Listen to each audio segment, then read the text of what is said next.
So, in more depth then, people who think democracy is an end in itself, they might think that voting is just something that we enjoy doing, and therefore it's a good thing, that people like talking to other people about what controls our lives, and we like the feeling of having some control over that. People might also think it's just something inherent in humans, that we want to have control over what we do. We don't like just being told what to do. But then there's something called the voter's paradox, okay?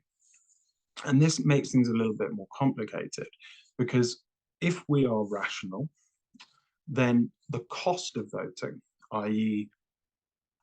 going, a lot of countries' elections take place in one day, and often a working day, often not in the weekend. So people might have to take time off work, or they might have to go on a detour on the way home in order to go to a polling booth, and they might have to stand in a queue. And so the process of voting might take 3 or 4 hours out of our day.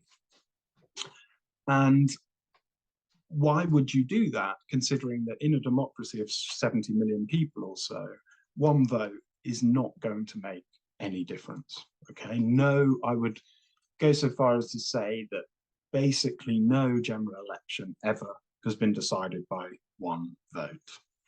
So why do we bother? Okay, that's a question.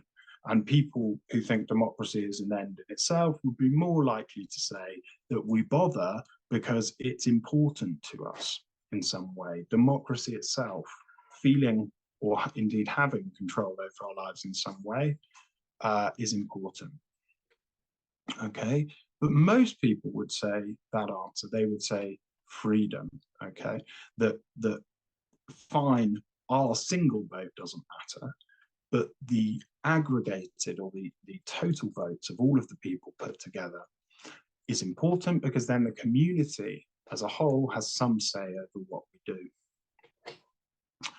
But if you believe that democracy produces freedom, then we need to investigate a little bit about that. Okay, so they're free-range chickens, by the way, which is to explain the photo.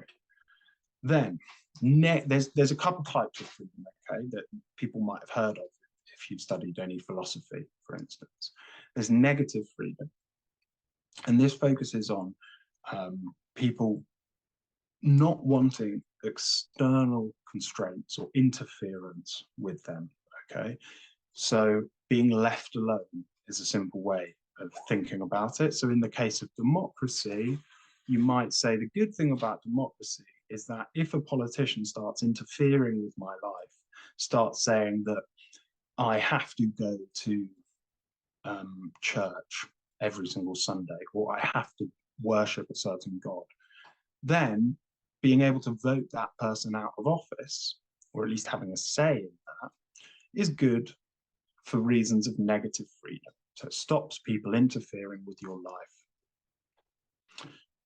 Or some people would say democracy can give you positive freedom, okay, which is the opportunities that might help you to have more freedom. So let's say that no one's interfering with you, no one's stopping you doing anything, but you don't have much money or no money, and therefore you can't do things you want to do in life, like go to a theme park. Whereas positive freedom, people who think positive freedom is really important would say that person isn't free. No one's stopping them physically going to a theme park, but they can't go because they don't have the chance to earn money and therefore get in to the theme park. And so, yeah, people who believe in democracy, who believe that it delivers freedom, would say that, well, what democracy does is that people will vote for things that increase their opportunities to gain more freedom in their lives. So, for instance, people might vote for a universal income, so that everyone in the state, even if they don't have a job, gets a certain amount of money, which allows them to live a life of some enjoyment or some quality.